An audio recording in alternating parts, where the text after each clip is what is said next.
En el módulo es repasar la evaluación radiológica de la cadera.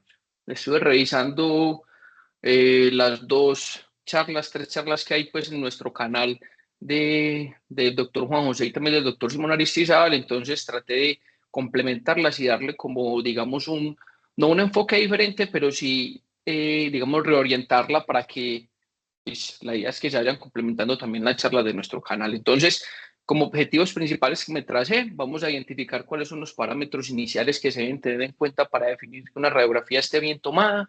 Vamos a aprender a trazar cada una de las medidas mencionadas para lograr hacer un diagnóstico certero y finalmente vamos a reconocer en varias etapas de la vida cuáles son las patologías a las cuales vamos a enfrentar y cómo es su diagnóstico radiológico. Precisamente vamos a hablar de la displasia acetabular, displasia de la cadera, la luxación de la cadera y vamos a mencionar algo acerca de el deslizamiento fiduciario como tres grandes entidades en este caso.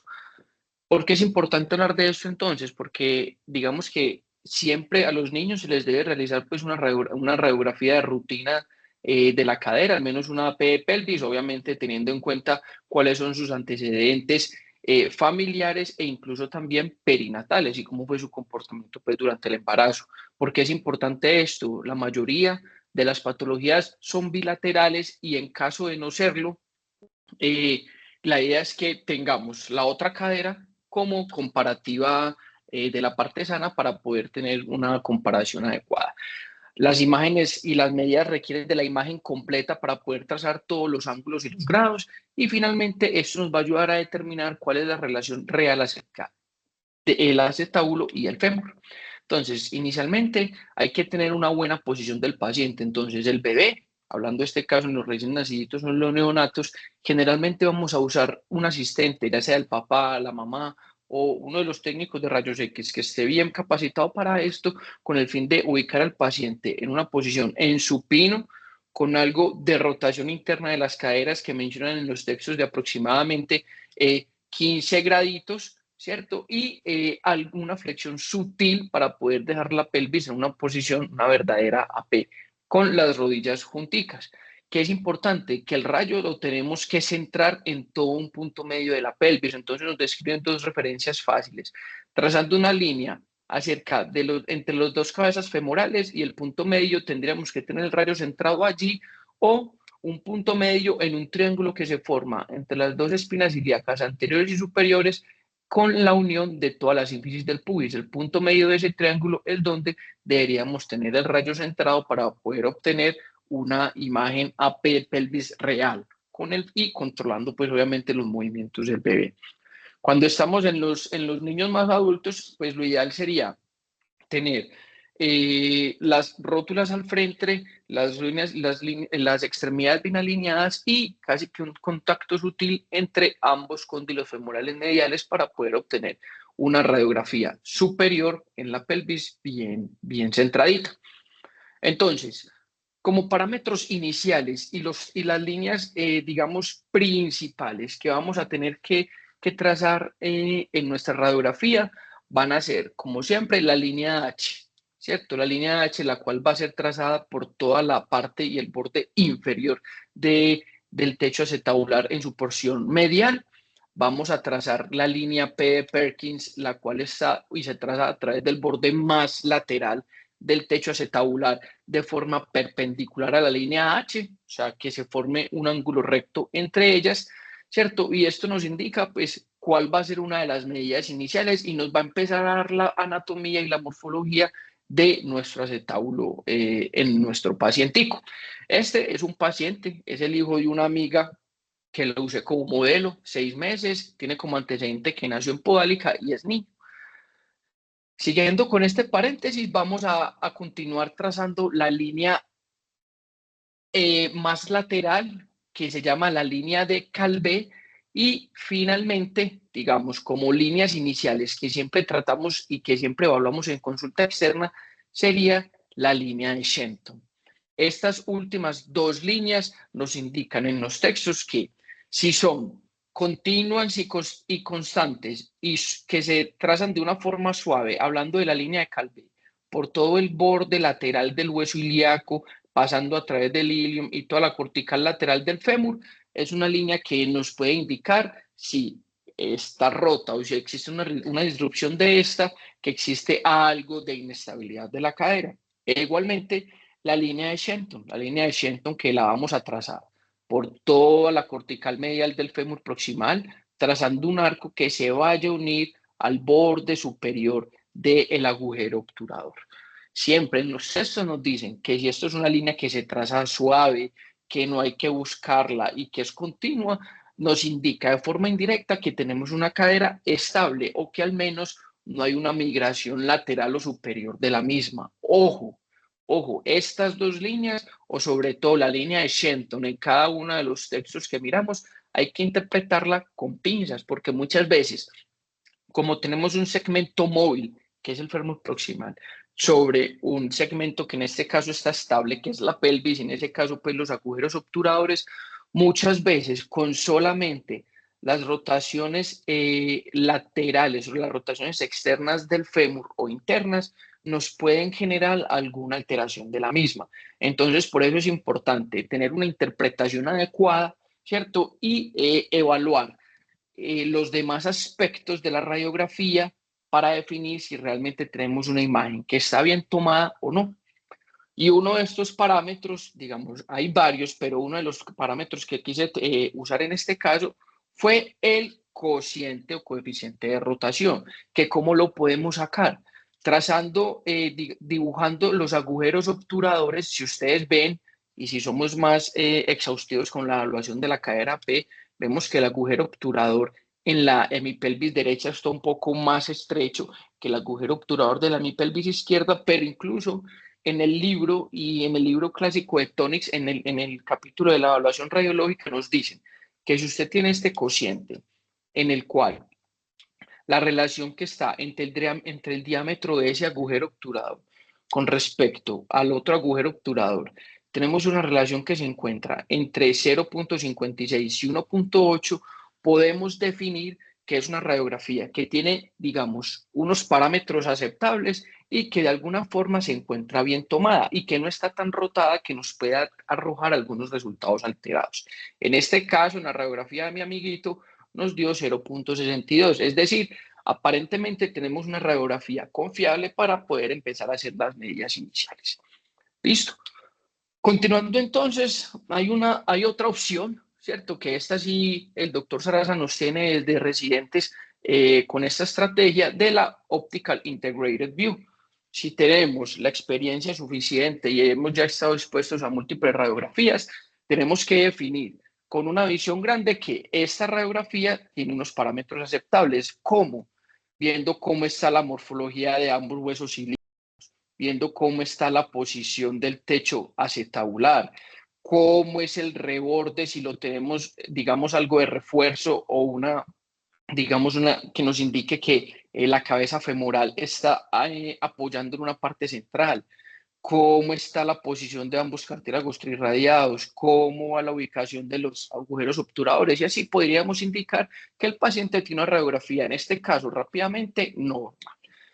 Diferente a este caso, rápidamente vemos que la caderita en ninguno de los dos lados se encuentra una posición adecuada, posiblemente pues se encuentre una radiografía en un paciente muy bebecito, pero vemos que en este caso se encuentran migradas laterales o luxadas y en este caso rápidamente podemos observar que es una cadera en la cual tenemos ambos cabezas femorales concéntricas, techos acetabulares horizontales y una anatomía adecuada, unas gotas de lágrimas que están bien formadas y finalmente podríamos definir que el paciente para esa edad podríamos tener una radiografía de forma adecuada. Pero como tenemos que hacer la parte académica y digamos que este canal lo ve, pues está expuesto a muchas personas, es importante evaluar medidas para cada una de las entidades que nos vamos a ver enfrentados. Entonces, para hablar de la cadera, de la displasia de la cadera en desarrollo, rápidamente sabemos que es un espectro de alteraciones en el desarrollo de la cadera y en donde vamos a tener una relación con respecto a la cabeza femoral y el acetábulo, quienes van a formar la articulación. Ojo, es importante que esto nos va a ayudar a detectar si tenemos caderas inestables, luxadas o subluxadas. Y finalmente, hay que definir cuál realmente es la adecuada cobertura de la cabeza femoral.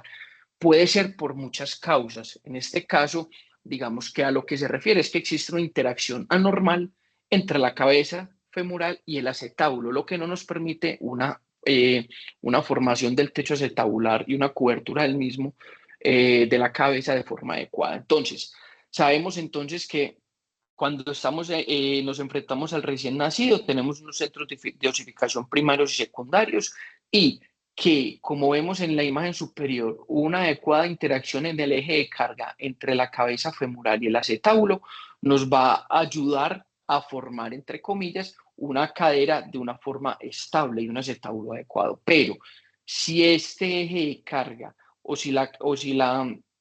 digamos, la interacción entre la cabeza acetabular, entre la cabeza femoral y el acetábulo, no es de forma adecuada, no tendríamos una formación esperada de esa cadera en la región proximal y tendríamos alteraciones finalmente en la anatomía femoral proximal y adicionalmente en la formación del techo acetabular, lo que nos podría dar como resultado un techo displásico.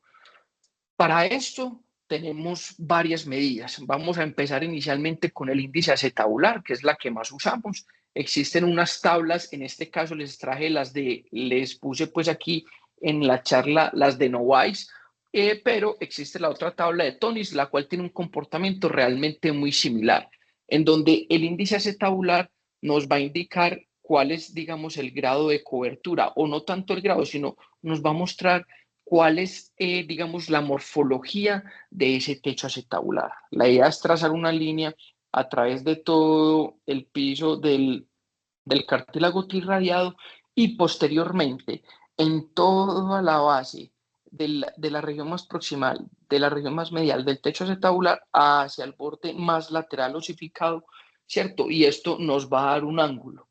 Ángulos que sean menores, ¿cierto? Por debajo de 20, según los pacientes, o digamos cercanos al año, tenemos una morfología acetabular adecuada, pero ángulos que sean mayores, es decir, a medida que el ángulo va aumentando, nos va indicando más que estamos en presencia de una displasia acetabular. ¿Qué pasa? Digamos que existe, digamos, como una especie de regla, entre comillas, que en los niños, en los recién nacidos, la idea es que tenemos un índice acetabular cercano a los 30 grados, al año va a ser menor de 25 y a los 2 años menor de 22, como unos parámetros generales y grandes que nos expone la literatura. Incluso para Novaes, los niños cercanos o entre los 1 y los 2 años, miren que vamos a tener ángulos, índices acetabulares de 23, más o menos 3, 4 grados, con una desviación estándar bastante adecuada, perdón, bastante, pues, digamos, variable. O como la que hablamos en consulta con los profes, que al menos los niños en el primer año de vida, idealmente tendríamos que estar por debajo de los 22, 21 grados, ¿cierto? Entonces, esta es una de las primeras medidas y es una de las que más usamos en este caso. Hay trabajos que nos exponen esto y aquí está pues el trabajo de Novaes en donde muestra cuál es la variación y digamos, los percentiles en los cuales varía cada uno de los índices acetabulares en los niños y en las mujeres. Si vemos el límite superior en los cuales vamos a tener un rango de monitoreo adecuado, serían los niños de 2 años que se pasen de medidas por encima de los 22 grados. Grados por debajo de estos, en teoría, estarían dentro de la normalidad o esperable pues, para el desarrollo. Comportamiento muy similar ocurre en las mujeres, para que lo tengamos en cuenta. Luego de eso, tenemos la opción del centro borde acetabular, que a diferencia del índice acetabular, estos grados a medida que van aumentando, digamos que tienden a favorecer más la cobertura de la cabeza femoral. Es un ángulo que vamos a trazar en todo el centro de la cabeza, digamos, teniendo como referencia los círculos de Mohs o digamos una circunferencia perfecta alrededor de la cabeza femoral y el centro de la misma, y una línea que sea perpendicular al eje del suelo, ¿cierto? O a la línea H, por decirlo así, trazándola pues de cierta forma, teniéndola como referencia, y una línea que se vaya hacia todo el borde, en este caso osificado del techo acetabular. Hay trabajos en donde nos describen que la idea sería trazarlo, o si existen diferencias entre el borde, digamos, de la ceja acetabular o entre, como está en la parte más lateral, o del sourcil, como lo escriben en los textos, pues en inglés, o del borde más lateral osificado, ¿cierto? Con los profes normalmente lo estamos haciendo o nos enseñan a trazarlo a través de todo el borde más osificado lateral. Y esto nos va a dar unos parámetros. Como les mencionaba en un comienzo, en este caso, ángulos mayores tienden a tener un mejor desenlace que ángulos menores o cercanos al cero, en donde ya sabemos que no tenemos una morfología acetabular adecuada. Severin en su clasificación nos dice que para pacientes entre los 5 y los 8 años, un ángulo de 25 tendría, digamos, se manejaría como algo normal. De ahí para arriba, la normalidad está entre los 9 y los 12 años de 30 grados y en los niños mayores de 13 años de 35 grados.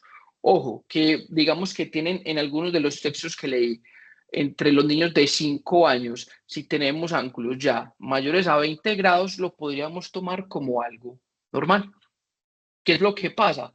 Hay trabajos en donde tratan de comparar cuál es la, digamos, la confianza o realmente cuál sería el mejor punto de referencia para medir este índice acetabular. Si la C o el borde, digamos, más lateral, ¿cierto? O la parte, digamos, osificada del techo acetabular, o como lo mencionan, pues, en los textos, o como lo nombramos nosotros, la ceja acetabular.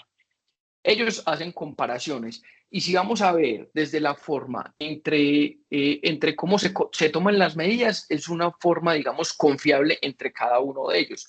Todos tienen su índice y una variabilidad interobservador baja, es decir, que la medida que escojamos, cada uno va a tener, digamos, su confianza y lo va a ubicar de una forma adecuada. Pero, ¿qué es lo que pasa?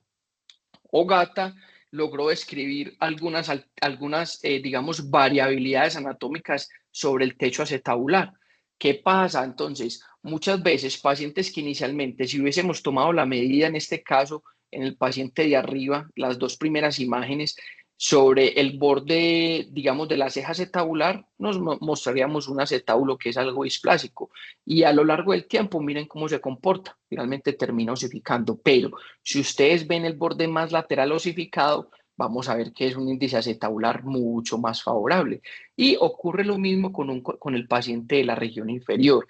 Entonces, muchos trabajos definen que cuando se toma como referencia el borde de la ceja acetabular, podríamos hacer sobrediagnóstico de displasia acetabular y en algunos casos, pues, hacer sobretratamiento de la misma. Entonces, dan no como una recomendación fuerte, pero sí que idealmente se usara más el borde lateral osificado del techo acetabular con respecto a las medidas del índice y del ángulo centro borde. Bueno, cuando hablamos en el escenario ya de la luxación de la cadera, ¿cierto? Que son obviamente entidades que van a tener, digamos, comparten muchos aspectos, pues o están como en el mismo espectro. Es importante tener en cuenta igual las líneas básicas, la línea H, la línea P. Y en este caso vamos a evaluar dónde sería la ubicación de la cabeza de la cabeza femoral. Borde inferior medial, borde inferior lateral, borde superior y medial y borde inferior lateral, y esto nos daría pues como un comportamiento acerca de cuál es la posición de la cadera de los niños y si estamos en el contexto de una luxación de la cadera o no.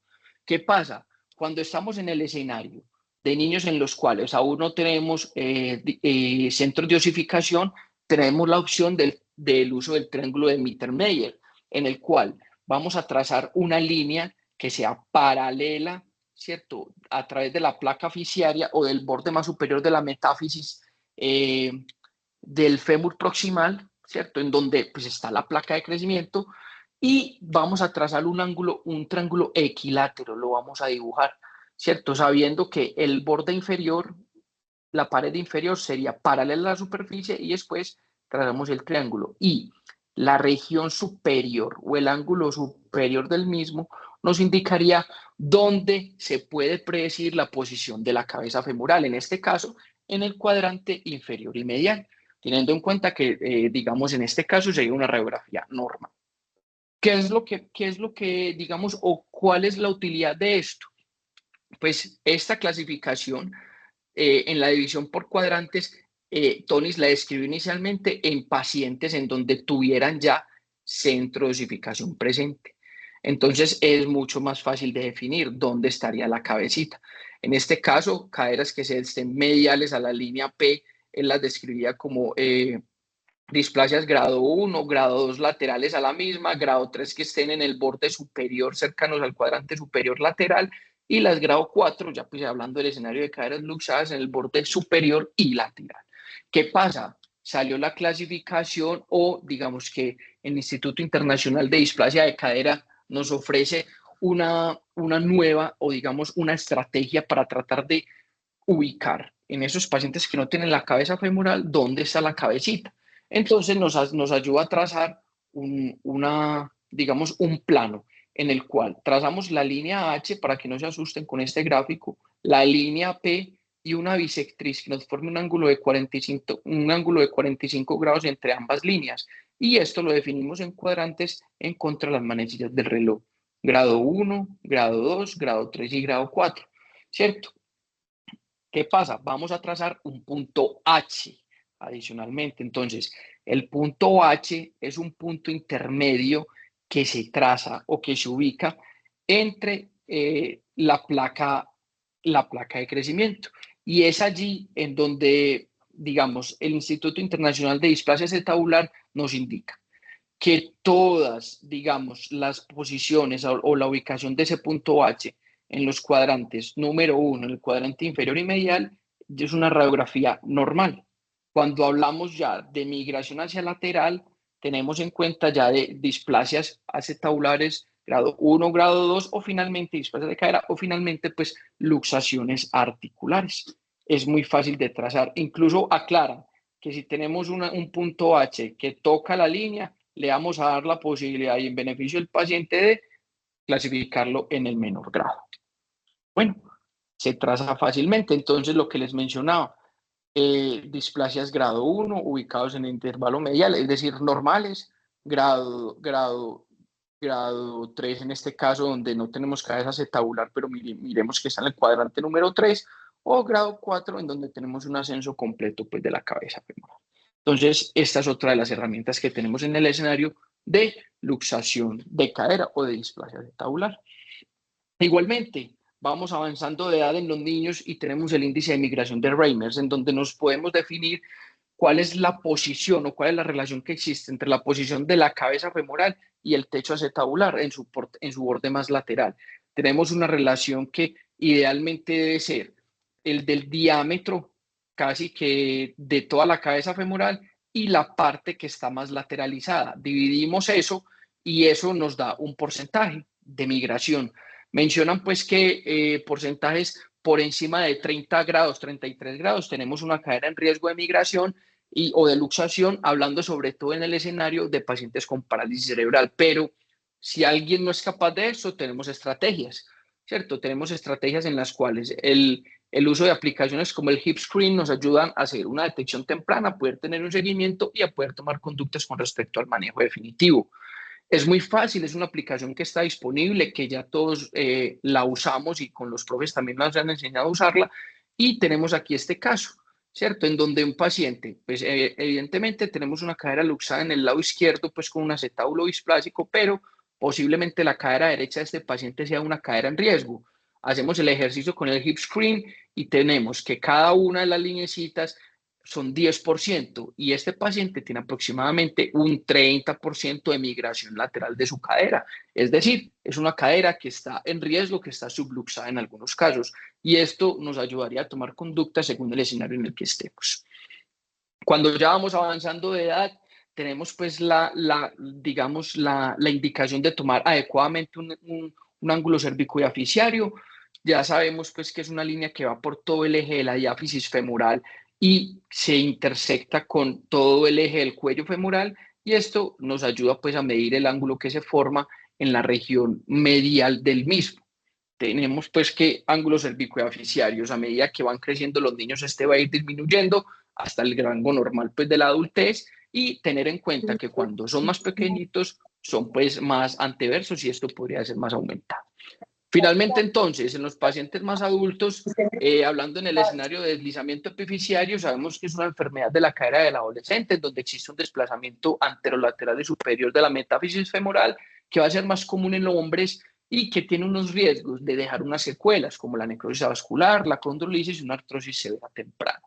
Existen estrategias y varias medidas. Me encontré un trabajo en donde tienen 3 medidas para usted definir que un paciente está deslizado o no: el método del cálcal femoral, el método de Billing y el ángulo de Southwick, que es uno de los que más usamos. Aquí tenemos pues la medida del cálcal femoral, en donde lo trazan por partes. Un punto en todo el trocánter menor. Vamos a hacer un desplazamiento lateral de 3 centímetros aproximadamente, y vamos a trazar una línea en donde en teoría va el cálcar femoral, y posteriormente una línea que va por todo el eje de la diáfisis del fémur.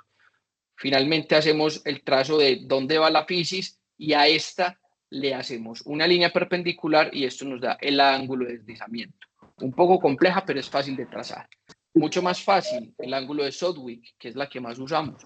Una línea por toda la diáfisis del fémur, trazamos la otra línea que va entre cada una de las, digamos, a través de toda la fisis, y una perpendicular sobre esta línea, y nos da el ángulo de deslizamiento. Sabemos que entre menor a 30, 30 y 50 y mayor a 30, pues estaríamos hablando pues de un deslizamiento ya pues severo. Y el método de Billing, que incluso en el mismo trabajo dicen que no es tan reproducible y no se usa y no es ampliamente descrito. Es una línea que se traza por la cortical anterior del fémur, de la diáfisis, luego una línea por toda la región anterior del cuello femoral, se traza una bisectriz que sería la número 3, a esa luego trazamos la línea a través de la fisis, y finalmente una perpendicular en el ángulo, en la línea número 3, que sería la bisectriz, y esto nos daría un ángulo. Un poco compleja, pero fácil de trazar, pues también yo que la leí. Y finalmente el ángulo digamos, más difundido, que sería pues que no es un ángulo, principalmente pues es una línea de Klein, en donde nos describe cuál es la posición de la cabeza, o más bien de la metáfisis, si está inferiorizada con respecto a su posición normal.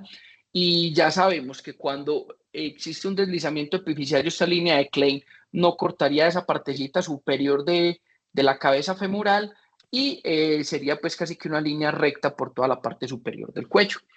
Que cuando no son tan difíciles o no son tan fáciles de diferenciar, mencionan que diferencias de 2 milímetros entre la contralateral, estaríamos en presencia de un deslizamiento epifisiario. Entonces, finalmente es fundamental tener en cuenta cuáles son los parámetros iniciales para definir de forma adecuada la toma de la radiografía. Vamos a usar las herramientas disponibles con el fin de dar un diagnóstico adecuado y preciso para la toma de los ángulos, y finalmente vamos siempre a aplicar las medidas con las que uno más esté familiarizado. Cada una tiene su grado de confianza, pero la unión de todas, pues, y la historia clínica del paciente nos podría dar, digamos, un diagnóstico mucho más preciso.